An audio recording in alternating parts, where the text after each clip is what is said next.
बिस्मिल्लाहिर्रहमानिर्रहीम। अस्सलाम वालेकुम। डॉक्टर नवीद हेल्थ केयर में आप लोगों को खुश आमदेद। उम्मीद है आप सब लोग खैरियत से होंगे। आज मैं आप लोगों के साथ एक ऐसा नुस्खा शेयर करने जा रहा हूं जिसके चंद दिन के इस्तेमाल से आप अपने अंदर हैरत अंगेज तब्दीली महसूस करेंगे। ये एक ऐसा नुस्खा है जो घर घर में मौजूद है। आज के इस नुस्खा के वैसे तो बेशुमार फवायद हैं, लेकिन मैं आप लोगों के सामने इसके वो फवायद रखूंगा जो तजर्बात से साबित हैं, जो टाइम टेस्टेड हैं। दरअसल आज मैं बात करने जा रहा हूं दारचीनी और शहद के नुस्खा की। आज के प्रोग्राम में इसको इस्तेमाल करने का सही तरीका और इसकी मिकदार खुराक भी बताऊंगा ताकि आप इससे ज्यादा से ज्यादा फायदा उठा सकें। वैसे तो शहद और दारचीनी के ऊपर मेरे अलग से तफसीली प्रोग्राम मौजूद हैं, अगर आप वो देखना चाहें तो उनके लिंक मैं नीचे दे दूंगा। आज के प्रोग्राम में मैं इज्तिमाई तौर पर इन दोनों के फवायद बताऊंगा। आज के नुस्खा का सबसे पहला फायदा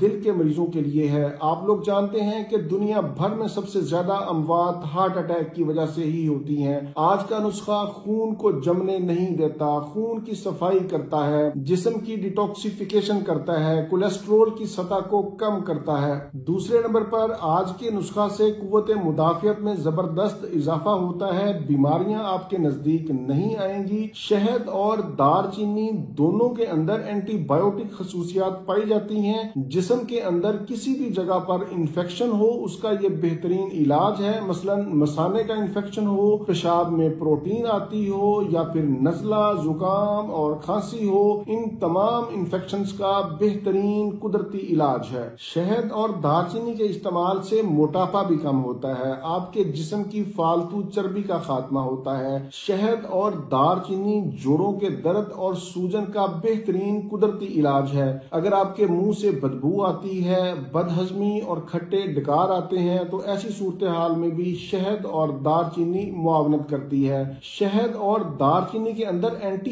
एजिंग खसूसियात भी पाई जाती हैं, मतलब ये बुढ़ापे के असरात को कम करती है या बुढ़ापे को ब्रेक लगाती है। शहद और दारचीनी के इस्तेमाल से हर वक्त की थकावट और सुस्ती का खात्मा होता है। और तो और शहद और दारचीनी शुगर लेवल को भी कंट्रोल में रखती है, लेकिन शर्त यह है कि शहद खालस हो। मैं यहाँ पर आप लोगों को बताता चलूं कि हमने खालस जंगलात के शहद का इंतजाम किया है। अगर आप खालस जंगलात का शहद मंगवाना चाहें तो मेरा नंबर सामने शो हो रहा है, इसी नंबर पर आप अपना एड्रेस व्हाट्सएप करें, आपको भिजवा देंगे। इससे पहले बहुत सारे लोग हमसे पूछते थे कि खालस शहद नहीं मिलता, हम खालस शहद कहाँ से लाएं, तो इसलिए हमने खालस जंगलात के शहद का इंतजाम किया है। अब मरहला आता है कि इसको कैसे इस्तेमाल करें। सबसे पहले आप दारचीनी का पाउडर बना लें। 1 कप नीम गर्म पानी में 1 चम्मच खालिस शहद और 1/4 चम्मच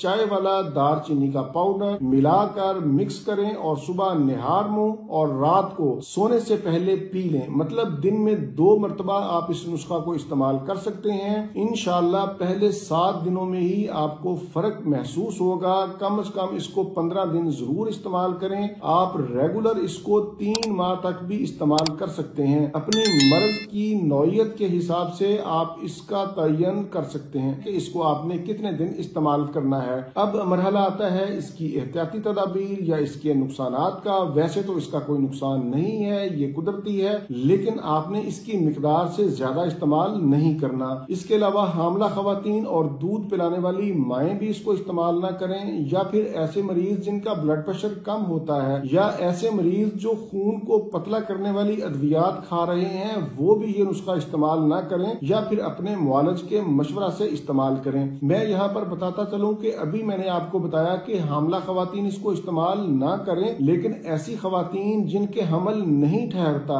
जिनके हार्मोन डिस्टर्ब हैं, जो बांझपन का शिकार हैं, वो इस नुस्खा को इस्तेमाल करके उस पर काबू पा सकती हैं और हमल ठहर सकता है। ये था मेरा आज का मालूमाती प्रोग्राम शहद और दारचीनी के हवाले से। इसके मुताल्लिक कोई भी सवाल हो तो आप नीचे कमेंट्स में पूछ सकते हैं, मैं इंशाल्लाह जवाब देने की कोशिश करूंगा। इसी के साथ मुझे इजाजत दीजिए, दोबारा किसी नई मालूमाती वीडियो के साथ आपकी खिदमत में फिर हाजिर होऊंगा। तब तक के लिए इजाजत। अपना, अपने अहले खाना और अपने दोस्तों का बहुत ज्यादा ख्याल रखें। अल्लाह हाफिज, वस्सलाम।